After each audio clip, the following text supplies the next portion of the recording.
नमस्कार दोस्तों, काफ़ी इनिशियल पब्लिक ऑफर आ रहे हैं। उसमें से यूटीआई एएमसी का पब्लिक ऑफर आ रहा है, इनिशियल पब्लिक ऑफर आ रहा है। तो इसकी जानकारी आप लोगों को देने की कोशिश करेंगे। इस इनिशियल पब्लिक ऑफर आने से फाइनेंशियल सेक्टर के कुछ स्टॉक्स हैं, उनको फ़ायदा हो सकता है, तो उसकी चर्चा बाद में करेंगे। पहले इसको जानते हैं, उसके बाद इस आईपीओ के कारण कुछ कंपनियों को फ़ायदा हो सकता है, तो उसकी भी बात करेंगे दोस्तों इस वीडियो में। आप बने रहिए। चैनल पर अगर आप नए हैं तो सब्सक्राइब और बेल आइकन को प्रेस करिए। आप लोगों को इसी तरह से इंडिया का जो शेयर मार्केट है, स्टॉक मार्केट है, उसका अपडेट एनालिसिस सारा कुछ लेटेस्ट देने की कोशिश करते हैं।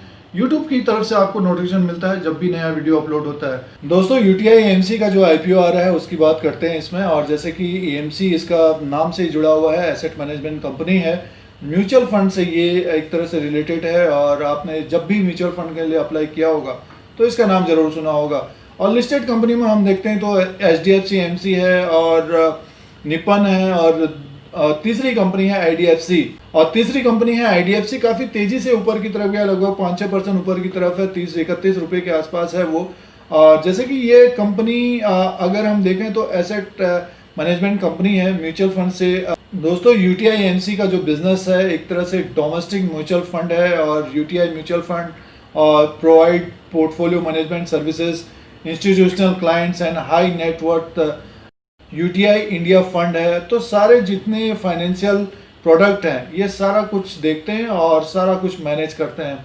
अब इसका आईपीओ आ रहा है दोस्तों। कंपनी पिछले 55 सालों से बनी हुई है, अच्छा इसका रिकॉर्ड रहा है, बट शेयर बाजार जब घटता बढ़ता है तो इनमें काफ़ी इफेक्ट होता है। जैसे कि अभी फाइनेंशियल को आप देखेंगे, पूरे भारत में अगर हम देखें तो जो इसके सेंटर्स हैं लगभग 160 सेंटर्स हैं, और 270 बिजनेस डेवलपमेंट एसोसिएट हैं, और एजेंट लगभग 30 के आसपास के हैं, यूटीआई एएमसी ऑल्सो, और लगभग 50,000 इंडिपेंडेंट फाइनेंशियल एडवाइजर हैं।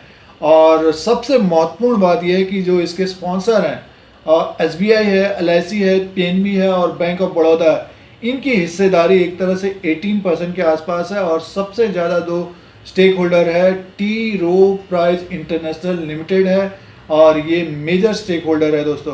तो अब ये जो स्पॉन्सर हैं ये बेचने वाले हैं, और इसमें जो है इनको फ़ायदा होगा दोस्तों। और एक तरह से हम देखें तो ये ऑफर फॉर सेल है, फ्रेश इश्यू नहीं है, ये सिर्फ कंपनी लिस्टिंग हो रही है, एनएससी बीएससी में लिस्ट होगा ये।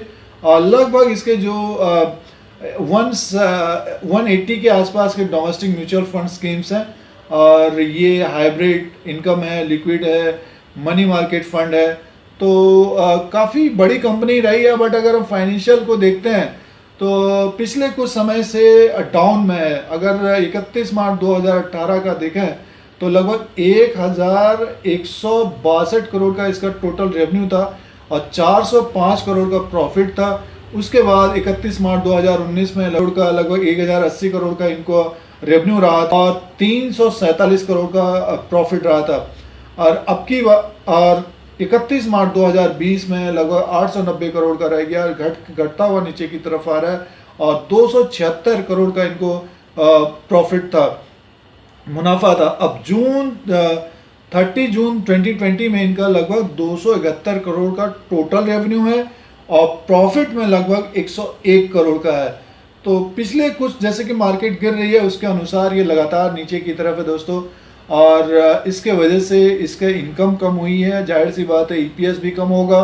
तो प्राइस एक तरह से हम देखते हैं तो 552 के आसपास इन्होंने रखा है, 552 से 554 में एक तरह से फेयर वैल्यू है दोस्तों। बट ये है कि रिस्पांस किस तरह से मिलेगा, तो ये जो डेट आईपीओ की है 29 सितंबर को खुलेगा, 1 अक्टूबर को ये बंद हो जाएगा, और इश्यू साइज लगभग 3 करोड़ 89 लाख के आसपास के शेयर्स हैं, इक्विटी शेयर्स हैं, और फेस वैल्यू 10 रुपीज़ पर इक्विटी शेयर है।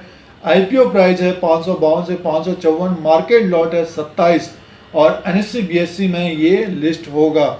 और ज़्यादा से ज़्यादा अगर आप मार्केट ज़्यादा से ज़्यादा अप्लाई करना चाहते हैं तो 13 लॉट्स को कर सकते हैं, और लगभग वो जो हर आईपीओ में होता है 1,94,000 के आसपास का, और मिनिमम जो है 14,000 के आसपास का होता है। और इसका जो महत्वपूर्ण अपडेट है रिफंड की, काफ़ी लोगों को हैप्पीएस्ट माइंड टेक्नोलॉजी में दिक्कत आई थी दोस्तों। अगर आप लोगों को अगर अप्लाई करते हैं कहीं भी तो इसका रजिस्ट्रार भी बताने की कोशिश करते हैं अभी।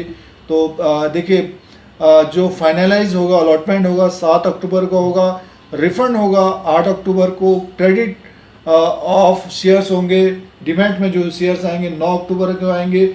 अगर आपका रिफंड नहीं आता है, क्रेडिट नहीं होता है, आईपीओ अलॉटमेंट नहीं मिलता है, तब आप जो है अपने रजिस्ट्रार, जो ये कंपनी का रजिस्ट्रार है, इस यूटीआई एएमसी का जो रजिस्ट्रार है, उसको अब आप जो है इसके रजिस्ट्रार को कांटेक्ट कर सकते हैं। वो अभी आप लोगों को बताने की कोशिश करते हैं। और लिस्टिंग है अक्टूबर 12 को, तो ये ध्यान देने वाली बात है दोस्तों। और इसमें जो अब जो रिटेल इन्वेस्टर्स का है वो लगभग 35% का है, तो अच्छा है रिटेल इन्वेस्टर्स के लिए। तो इसका जो रजिस्ट्रार कंपनी है के फिनटेक प्राइवेट लिमिटेड है दोस्तों, और इसका जो ईमेल है utiamc.ipo@kfintech.com, इसको ध्यान रखिए। और फ़ोन नंबर है ये कस्टमर केयर नंबर है 180034540001। ये जिन लोगों को नहीं मिलता है दोस्तों, जैसे कि अगर आपको रिफंड वापस नहीं हुआ तो इनसे आप कांटेक्ट कर सकते हैं। ये यूटीआई एएमसी आईपीओ के रजिस्ट्रार हैं। तो ये आप लोगों के लिए डिटेल थी दोस्तों यूटीआई एएमसी की। और इसका विश्लेषण ये है कि पिछले कुछ समय से, जैसे कि आप देख रहे हैं कि फाइनेंशियल देखेंगे तो लगातार कम हो रहा है, रेवेन्यू कम हो रहा है, प्रॉफिट कम हो रहा है, इसीलिए जो है प्राइस को लगभग 552-554 के आसपास रखा गया है। दूसरा पॉइंट ये है कि जैसे कि मार्केट इस वक्त आप देख रहे हैं कि फाइनेंशियल स्टॉक्स एक तरह से लेगार्ड बने हुए हैं, सुस्त बने हुए हैं। तो अगर पहले दिन अच्छा रिस्पांस मिलता है आईपीओ को, तब आप दूसरे दिन उसमें अप्लाई करिए। और फाइनेंशियल स्टॉक्स एक तरह से लेगार्ड बने हुए हैं। यूटीआई एएमसी में अगर आप देख रहे हैं, जो इसके स्पॉन्सर है, जैसे एसबीआई एक दिग्गज कंपनी है, अगर आपने उसमें इन्वेस्टमेंट किया है, गिरी हुई अभी नीचे की तरफ है प्राइस, अगर इन्वेस्टमेंट किया है तो आपको नेक्स्ट ये जब तक ये लिस्ट होगा, हो सकता है कि अच्छा खासा गेन आता हुआ दिख सकता है, वो भी एक ऑप्शन आप देख सकते हैं। तो ये चीज़ें थोड़ा सा थॉट करना चाहिए कि क्या हो रहा है आईपीओ में। इस आईपीओ के कारण, इस आईपीओ के वजह से एसबीआई को फ़ायदा होता हुआ दिख रहा है, और बैंक ऑफ बड़ौदा को फ़ायदा होता हुआ दिख रहा है, पीएनबी को फ़ायदा होता हुआ दिख रहा है। अगर आप लिस्टेड कंपनी को देखते हैं तो एचडीएफसी एएमसी है, वो भी हो सकता है कि आपको तेज़ी से ऊपर की तरफ जाता हुआ दिख सकता है। बट ये है कि इसको कितना रिस्पांस मिल रहा है, ये भी ध्यान देने वाली बात होगी। तो एसबीआई को तो एक तरह से फ़ायदा होगा क्योंकि इनको अमाउंट मिल रहा है, और यूटीआई एएमसी को अमाउंट नहीं मिलेगा, फ्रेश इश्यू नहीं है, लिस्टिंग है, फंड राइज कर सकते हैं या लिस्टिंग गेन मिल सकता है, मार्केट वैल्यू बढ़ सकती है, तो इस तरह का हो सकता है। एक दिन देखिए किस तरह का रिस्पांस मिल रहा है, फिर दूसरे दिन देखने की कोशिश करनी है। अगर ग्रे मार्केट को बात करते हैं तो दोस्त प्रीमियम चल रहा है, नीचे की तरफ है, क्योंकि पिछले 5 दिन से मार्केट गिर रही है और फाइनेंशियल स्टॉक एक तरह से लेगार्ड बने हुए हैं। इसी के वजह से हो सकता है कि इसको रिस्पांस किस तरह का मिल रहा है, उसके अनुसार अप्लाई करने की कोशिश करना चाहिए, ये व्यू रहेगा दोस्तों। ये यूटीआई एएमसी आईपीओ का जो अपडेट था उसको बताने की कोशिश थी आप लोगों को। इसी तरह से इंडिया का जो शेयर मार्केट है, स्टॉक मार्केट है, उसका अपडेट, एनालिसिस, सारा कुछ लेटेस्ट देने की कोशिश करते हैं। अगर आपको ये YouTube channel India Dheeraj Singh देखना है, सब्सक्राइब और बेल आइकन को प्रेस करिए, आपको यूट्यूब की तरफ से नोटिफिकेशन मिलता है। फिर कोई नया वीडियो लेके आएंगे। आज के लिए इतना ही, धन्यवाद।